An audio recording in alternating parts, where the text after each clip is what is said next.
documenting Metamorphosis. 4th day of March 2024. I recorded a couple of other little short videos and a couple of other longer ones, but I don't think the audio was also good with it, so I probably won't put them up. I haven't really had the chance to even look at that yet. Basically what I was trying to get across in those little clips was that, you know, what am I doing all this for?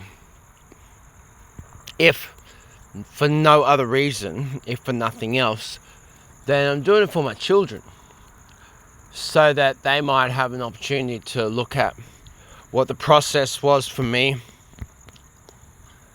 who their father was at this time that they don't really know them, and all the rest of it that goes into life is something for me to look back at myself.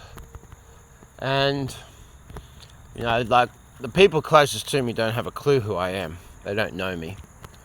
They think that I'm some person, like, you know, I see a lot of responses or reactions from people closest to me, especially, as though I don't really understand how they come to these points of view, you know, because I am who I am.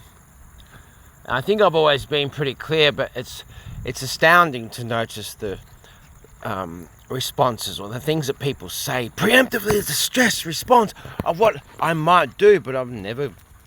Anyway, so that's just a summary of content that I created to put up here in this playlist, which is sort of just one flow of the documentary kind of style that has not gone up. So if there's any context that's missing, it's about, well, what am I doing this for, really? If for nothing else, I'm doing it for my children. You know, they've had to deal with a lot of stuff that is just not real, not relevant.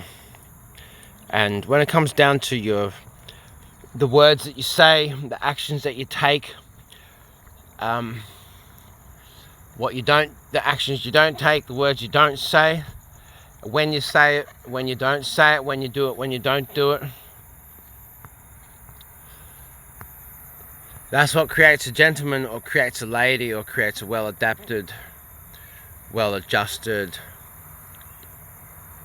worthwhile person, or worthwhile participant in the tribe and the community.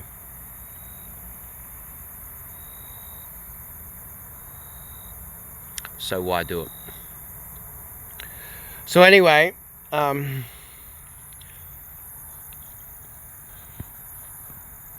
just put that in there, as I might put these other things in there when I get a chance to go sit down and look at it. See, I'm not editing anything. The point is, I'm not editing. I'm creating this and I'm putting it up. I'm not editing. Same as Bush Trail and Jim. He doesn't edit. He put the phone, oh, g'day, yeah, look, this is real stuff. This is what I'm doing. This is real time. There's no editing.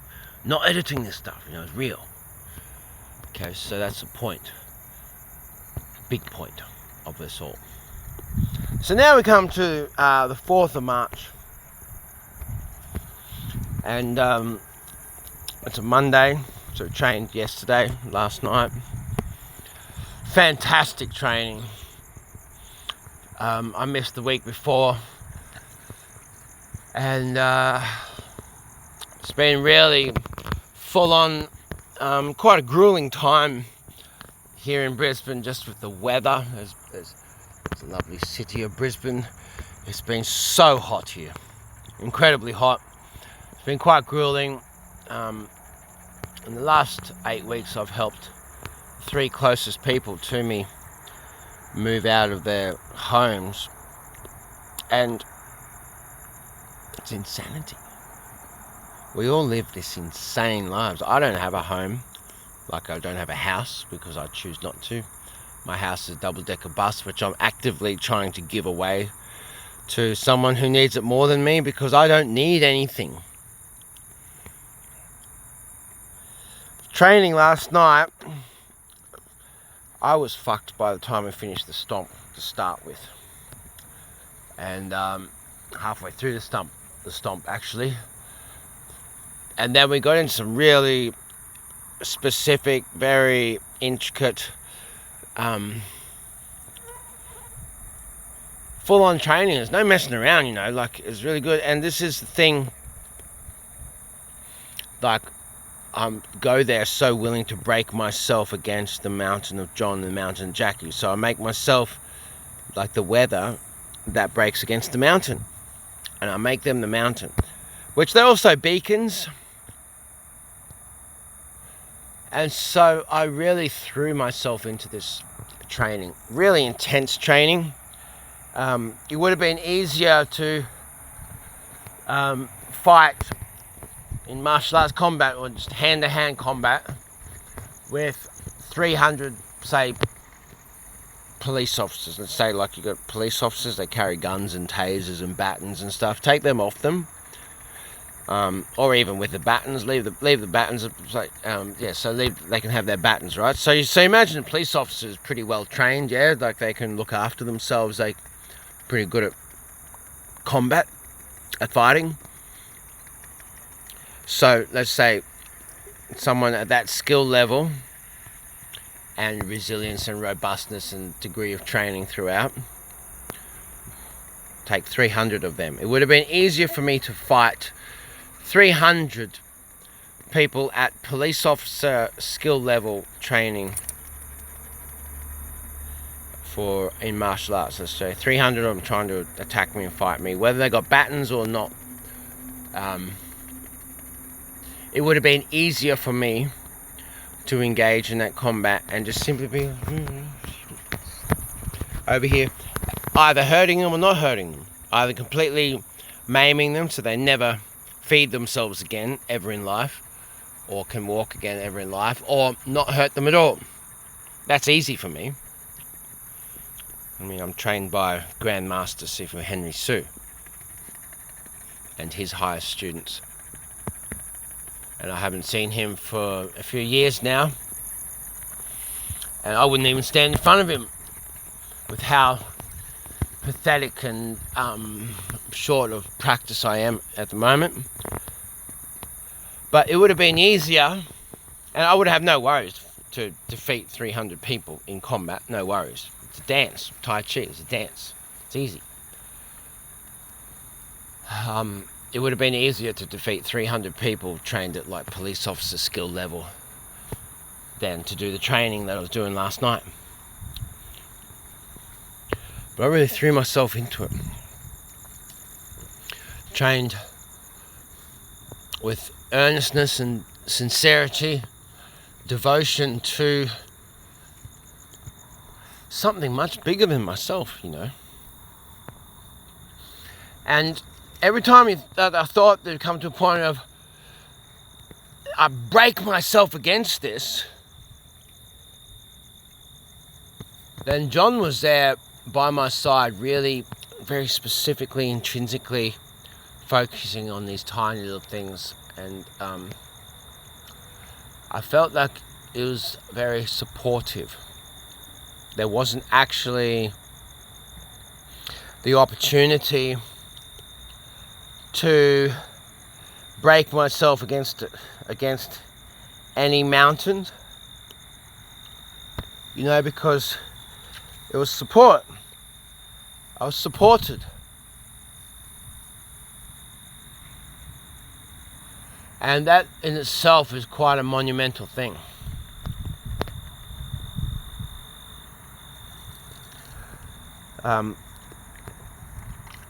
Yeah, like I just wasn't expecting that. I was expecting to really break myself out of it.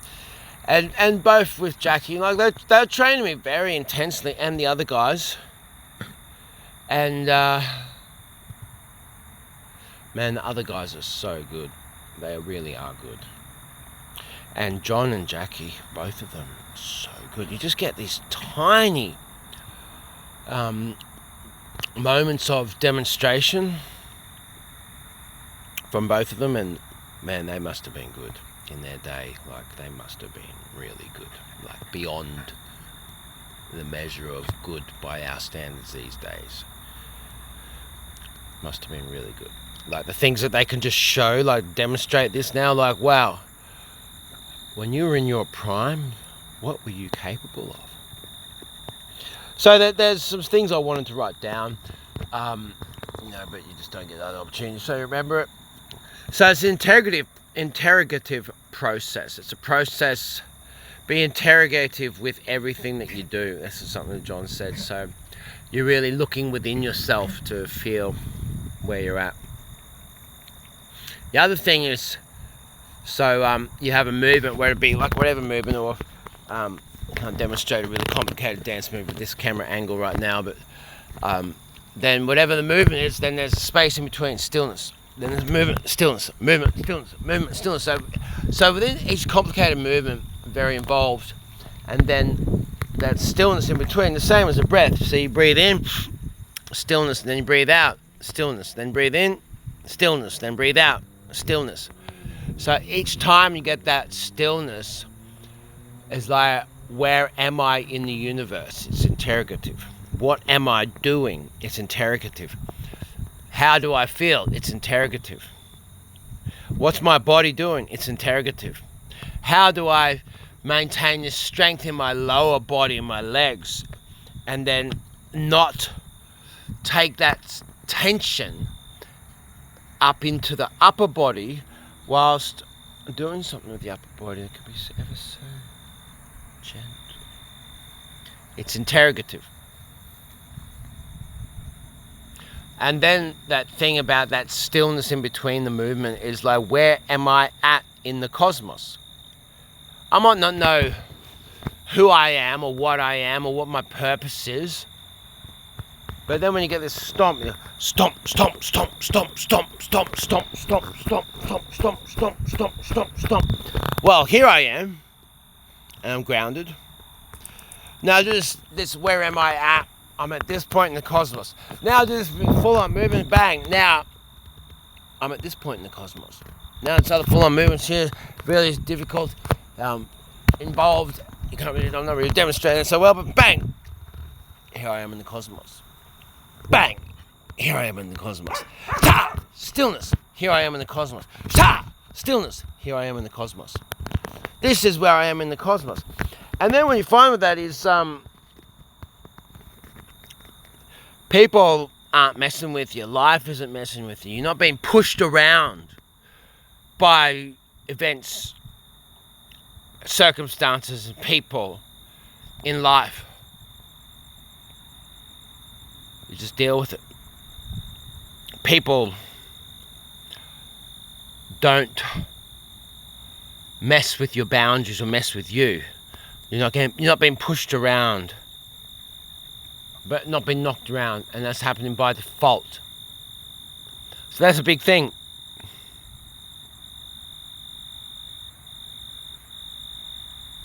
So it's been clear. I was pretty lost. I wasn't in a very good place before I met John and Jackie.